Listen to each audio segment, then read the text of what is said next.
we saw an article here about some things that were going on up in Oregon, and the man who's involved in the article is talking about being wolves in sheep's clothing, and that our side has been invaded by people who have other agendas other than the saving of unborn human lives.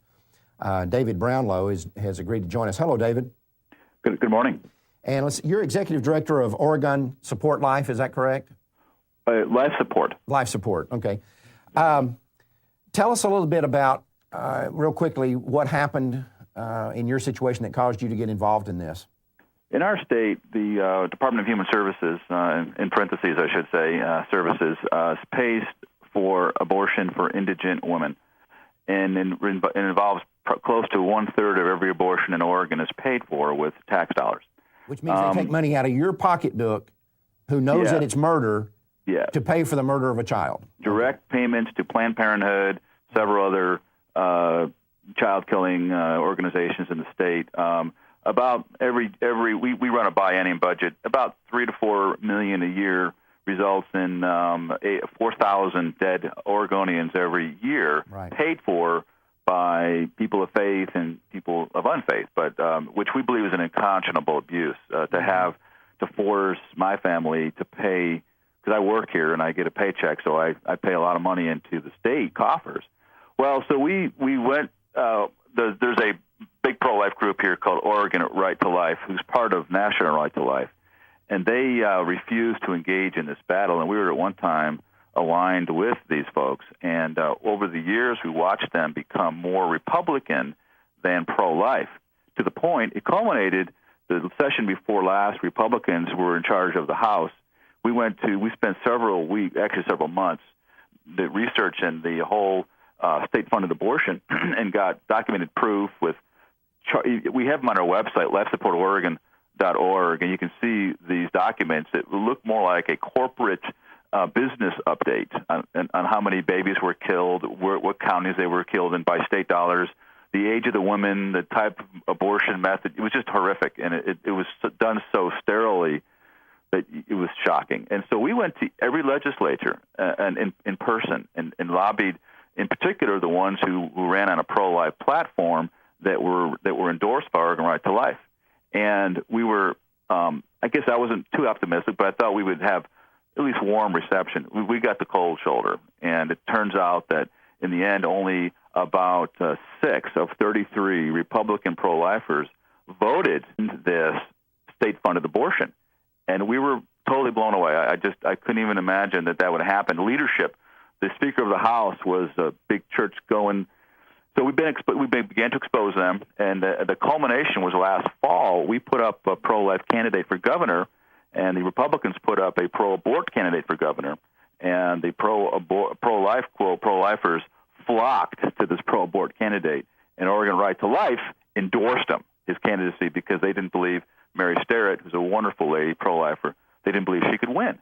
So we've now switched totally from, you mentioned earlier, it's about the babies.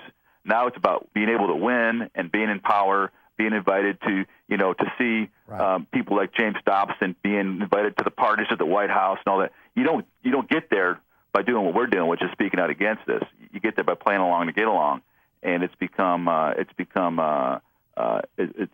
throughout. It is throughout the organization, the pro-life movement now, and it's a trend that's accelerating. Well, I tell you, the scary thing is, I think we're going to see it on a national level with Giuliani. Because I think you're going to have a lot of pro-lifers who are going to come out here and say, well, I'm not really a big fan of Giuliani's, but he's better than Hillary. Yes. And our people are already conditioned to vote for the lesser of two evils. Yep. And, I guess you could make an argument that Giuliani is the lesser of two evils between those two, but boy, it's still minor. Evil. It's lesser of two evils is still evil. But you know what? I think in all fairness, this is a watershed moment for the pro-life movement. Absolutely. And I'm actually seeing more hope than I am discouragement. And there are people out there that are lock, stock, and barrel Republicans over pro-life. But the grassroots people, like David Brownlow here, are recognizing what's going on, and they're more movement-driven, more interested in the babies than they are the status quo. Back on the, and I think that's what's happening today. And that's why we're having this conversation, because we're seeing that.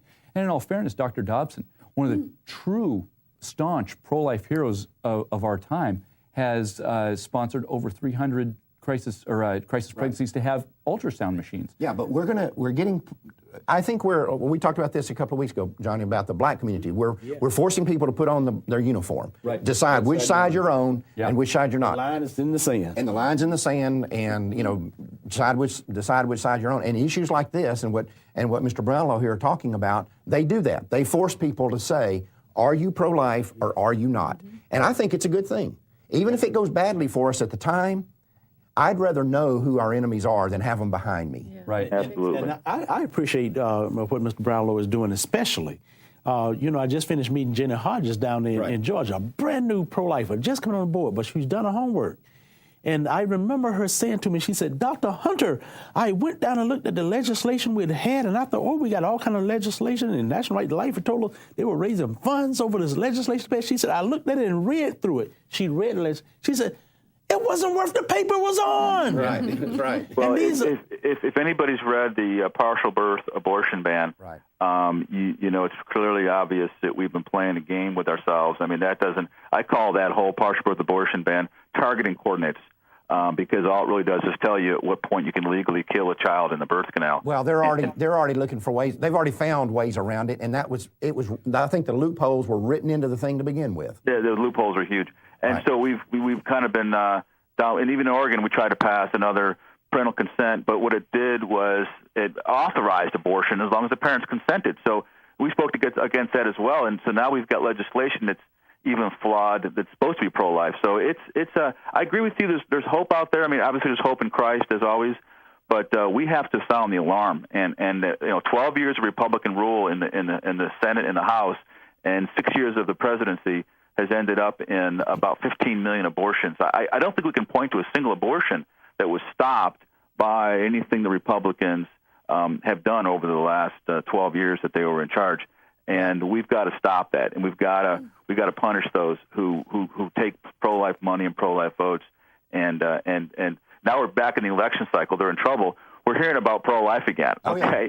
Now they need us again. And my message is, you don't fall for it. Right. We look like Ron Paul. He's consistent. Ron Paul has been there in the fight. He's the one guy I can say, okay, he's lived the walk. Okay, right. But most of the guys who are out there saying that they're pro-life, like Romney and the other guys, I don't buy it, Yeah. And we've got to see more than just words. Hillary sounds more pro-life than most of the Republican candidates. Right. That's a scary thought. And abortions declined during the Clinton administration more than the Republican And administration. we're giving more money to Planned Parenthood today than we were the day that Bill Clinton left office. Yes, we are. But anyway, David, thank you very much for bringing this to our attention, and keep up the good work up there in Oregon. Thank you very much. doing. Thank you very much. Take care.